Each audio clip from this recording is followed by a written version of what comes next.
Então vamos lá, vamos falar do sistema de governo geral. Você tem o regimento Tomé Souza, regimento esse está ali, a data é até lá em cima, 1548, documento maneiro, documento que eu encontrei na internet. Você encontra facilmente muita coisa, né? E aí um documento que mostra o regimento, o documento fundador do sistema de governo geral.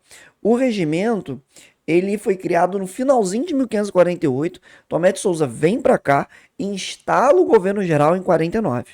Então é importante você lembrar disso, que é 48, 49. Cria o regimento, o governo geral de fato é instalado no ano seguinte, porque o regimento foi pego ali no segundo semestre, no finalzinho do segundo semestre de 1548.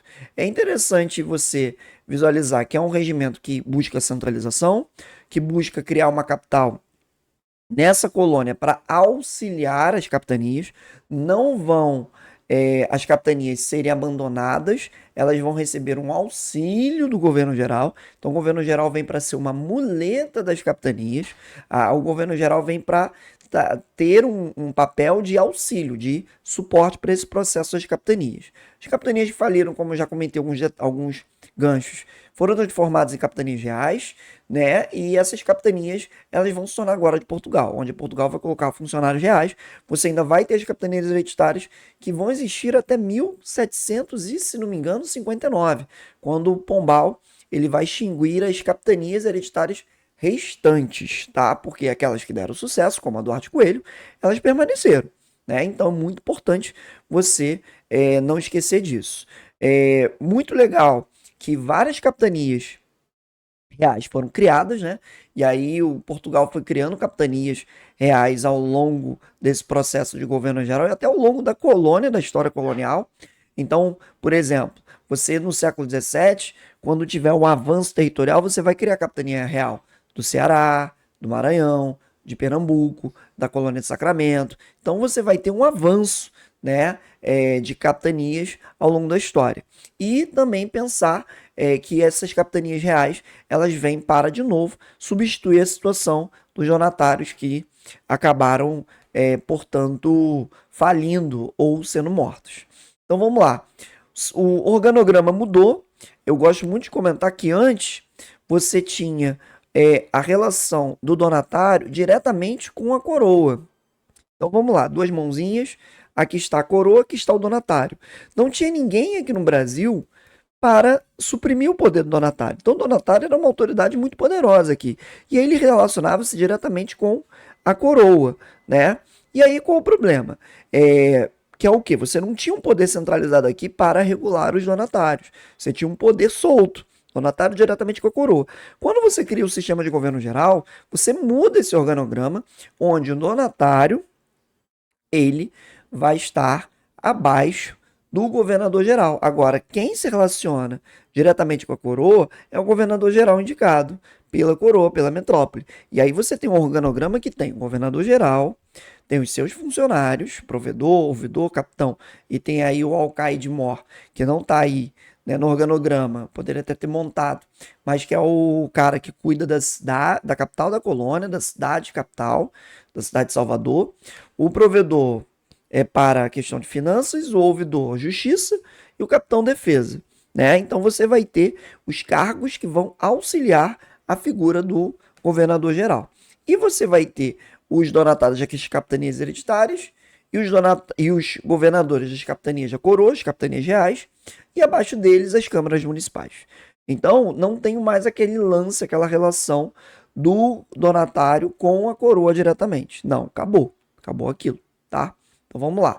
As forças militares, eu fiz até pouco tempo um post sobre isso. Com o governo geral, você tem a vinda das forças militares de maneira oficial. Então você primeiro vem as tropas de linha, que são tropas oficiais da metrópole, são soldados combatentes para poder ajudar a defender essa colônia. A tropa de linha é de regimento de portugueses, a sua predominância 95%, 99%, 100% no início. Aí depois vai ter a adição de um brasileiro ali, um brasileiro acolá, mas assim, a tropa de linha é uma tropa profissional, é o soldado profissional que está ali.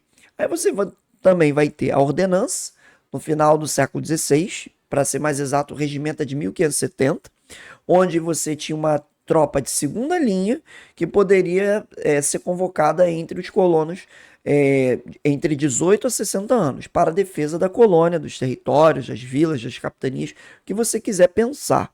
E essa galera não recebia para isso. E também você vai ter as milícias depois no século XVII, que eram tropas formadas também por moradores.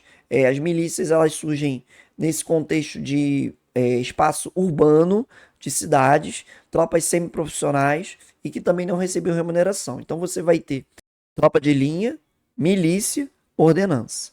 Por que essa diferença? A tropa de linha é a tropa profissional. A milícia ela recebe um treinamento e aí ela é considerada uma tropa de segunda linha, são semiprofissionais. E a ordenança está mais abaixo no sentido de ser uma tropa para fazer volume. Então, dá arma, o cara sabe minimamente atirar, então você treina minimamente, então a ordenança é a terceira base. Primeira, segunda, terceira, tropa de linha, milícia e ordenança. Vamos lá. Os colonos ficavam incomodados com esse alistamento, então é interessante de comentar isso, porque os colonos se incomodavam muito com essa convocação obrigatória.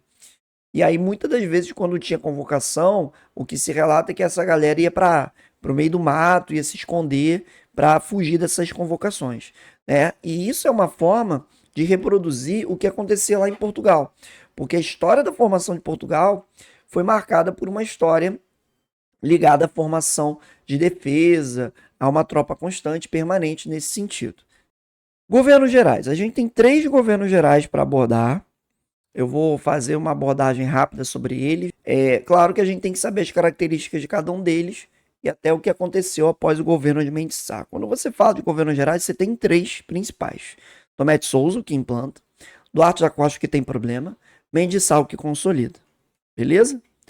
Implanta, tem problema, consolida. Então a gente consegue já nessa brincadeira fazer uma visão rápida. O Tomé de Souza é o cara que traz novidades. É ele que implanta o governo geral, é ele que vai ser responsável por ter a vinda dos primeiros jesuítas, é ele que vai ser na gestão dele que vai ter o primeiro bispado do Brasil com Dom Pedro Fernandes Sardinha, vai ter o início das missões, a introdução do gado e do tráfico de escravos africanos. Então é interessante visualizar que Tomé de Souza traz novidades. O gado moar, gado que vai ajudar na produção açucareira e depois vai ser criado para ajudar na alimentação.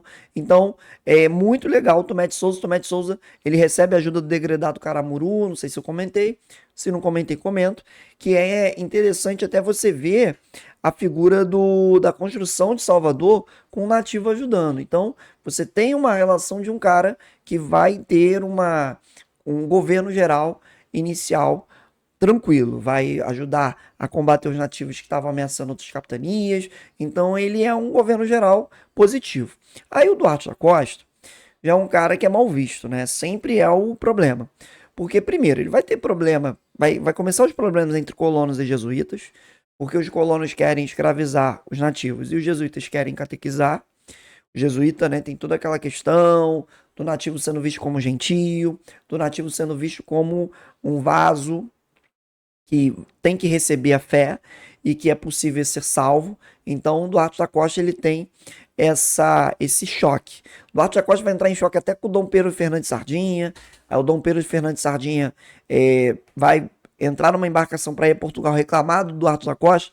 A embarcação naufraga. Dom Pedro Fernandes Sardinha é morto pelos tupinambás, devorado, comer o Sardinha, é piada pronta histórica, né? E aí vai ser com Duarte da Costa também que tem a chegada de novos jesuítas, inclusive José de Anchieta, que eu sempre destaco, porque ele vai ser o cara que vai elaborar o primeiro dicionário tupi guarani, né? O primeiro dicionário português tupi vai ser do José de Anchieta. Manuel da Nóbrega, que vem com Tomé de Souza, dá início a esse trabalho do jesuítico aqui. Então é muito legal reforçar que quando você fala dos jesuítas, você não pode pensar que já vieram jesuítas com o período pré-colonial com Cabral. Porque, primeiro, pensar que a ordem dos jesuítas ela surge com o contexto da Reforma Protestante. Ali, 1534, se não me engano. né, com a Companhia do Inácio de Loyola. Então, o governo geral é o primeiro movimento de trazer jesuítas aqui para o Brasil colônia, tá? O Duarte da Costa também, deixa eu levantar aqui, pronto. O Duarte da Costa também vai ser no governo dele que eu voltei à Fundação Colégio de São Paulo, 25 de janeiro, e isso é interessante porque é a base para a criação da cidade de São Paulo anos mais tarde. Então, muito interessante pensar a Fundação Colégio de São Paulo nesse sentido. Vai ser o Duarte da Costa também que vai viver um momento, uma experiência negativa, que é o quê? Invasão francesa. Então, os franceses, com o Nicolau Durand de Villegagnon, ocupam a Baía de Guanabara e isso, obviamente, afeta a relação de governo geral. Mendes Sá vem para apaziguar, combater, resolver problemas. Mendes Sá, ele vai ter um governo, é o mais longo dos três, 14 anos. É um governo eficiente, ele governou tão bem que ele morreu governando. Isso aí foi uma situação problemática para ele, né? Mas ele vai ser responsável pela consolidação do governo geral. Vai ser durante a gestão dele que eu vou ter aldeamentos de indígenas para ir pacificando, reduzir o confronto entre jesuítas e colonos. Então você tem um elemento importante do Mendes Sá, e o Mendes Sá, ele vai expulsar os franceses, vai ser na gestão dele, que ele vai favorecer a ocupação da Baía de Guanabara, o que vai dar origem à cidade de São Sebastião do Rio de Janeiro, né? Então, muito interessante a construção do governo geral no Mendes Sá. O Mendes Sá, ele governou tão bem que quando ele chegou a uma idade avançada, ele falou, olha, eu quero ir embora, quero, né, voltar para minha terrinha. E aí Portugal mandou a figura do Dom Luís de Vasconcelos. Só que o Dom Luís não chegou. E aí o Mendes Sá morre governando, né? E isso cria um problema. Olha que situação. Dom Luís de Vasconcelos, o navio dele foi atacado por franceses, e aí o Mendes Sá não tinha alguém para substituí-lo vindo de Portugal. E aí o que Portugal decide fazer? Portugal decide dividir o governo geral em dois pedaços. Então, entre 1572 a 1578, eu tive uma coisa chamada divisão administrativa, onde eu tive governo geral do norte, repartição norte com capital em Salvador, e governo geral sul com capital no Rio de Janeiro. Durante 7 anos, 72, 73, 74, 75, 76, 77, 78, eu tive capital no Rio de Janeiro e capital em Salvador. Essa experiência de divisão de governos gerais não foi aqui a única, tá? Eu vou ter outros momentos quando eu tiver a criação do Estado do Maranhão e Estado do Brasil. Isso não vai ser limitado aqui. Mas é interessante você visualizar que foi uma sequência de eventos. O Dom Luís de Vasconcelos não consegue chegar, porque é morto por navios franceses, e aí o Mendes Sá morre e Portugal dá essa solução, colocando em Salvador Antônio Salema e no Rio de Janeiro Dom Luís de Brito.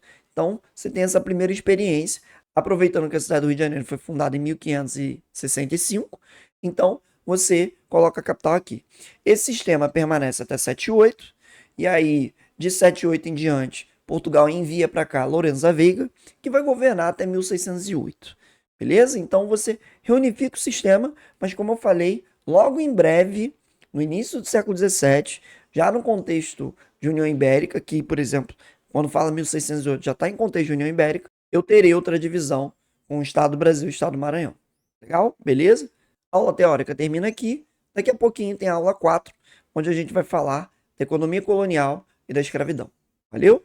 Tamo junto. Até a próxima.